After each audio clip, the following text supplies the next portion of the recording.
Have you ever noticed that some kids just can't shut off? They're constantly on the move, they are high energy, restless sleepers, outbursts, and no matter how tired they get, they just can't seem to hit that brake pedal and slow down calmly. This isn't such a personality trait or issue, but most of the time what we see in our office is a nervous system issue. Hey everyone, I'm Dr. Steve Lako with Lako Family Chiropractic in Roswell, Georgia, and we see this pattern every day in our office. You know, we have these kids come in and they're super sweet, they're smart, they're funny, but their nervous system is just running on full throttle.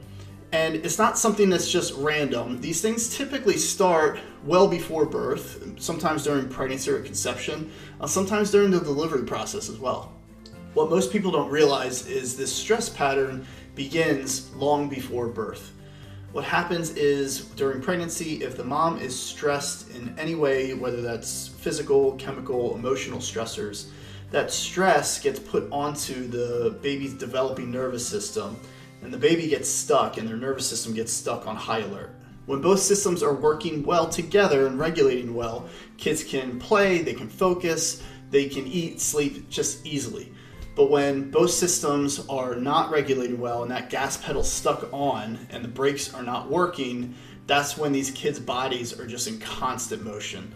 So we start seeing tension, restlessness, anxiety, poor digestion, poor sleep, things like that. Then comes birth, which can be a beautiful thing, but it's also the most stressful thing that our bodies go through. Fast labor, long labor, forceps, vacuum extraction, C-sections, cord tension, right? All these things can cause mechanical stress, which puts stress on the upper neck and the brainstem, which is what balances that gas versus brake mechanism. From that moment, many babies are stuck in go mode, or that gas pedal stuck on.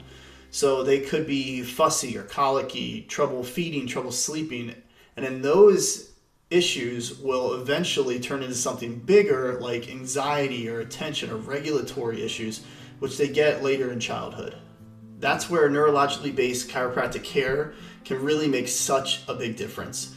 We're not there to just calm their system down. We're there to look at the nervous system and re-regulate, recalibrate, relearn how to have these systems work properly. So that gas versus brake system. And the really cool thing is we keep track of this with neurological technologies like the thermography scan. The thermography is going to show us the autonomic nervous system, how that's functioning. So it's going to show us that gas pedal and that brake pedal and which one's working well and are they working together. The SEMG is going to show us a measurement of how the muscles and the nerves are working together. And then the HRV, the heart rate variability, will show us the regulation and how the adaptability of the nervous system is working in the body. These tools tell us exactly how the sympathetic nervous system is either overworking or the parasympathetic system is underworking, and how they are regulating within the body. Then through specific, precise adjustments, we take that tension, those subluxations, away from the body, allowing the brainstem and the brain to start regulating with the nervous system, and we can see that that brake pedal is finally starting to engage.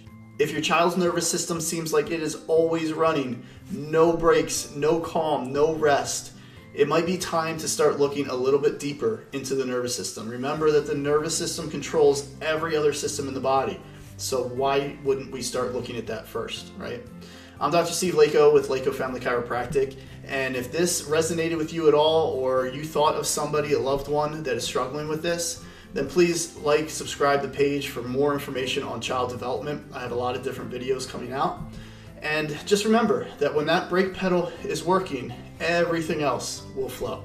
When the parasympathetic system finally turns on and the body comes out of that defense mode, we start seeing some amazing changes.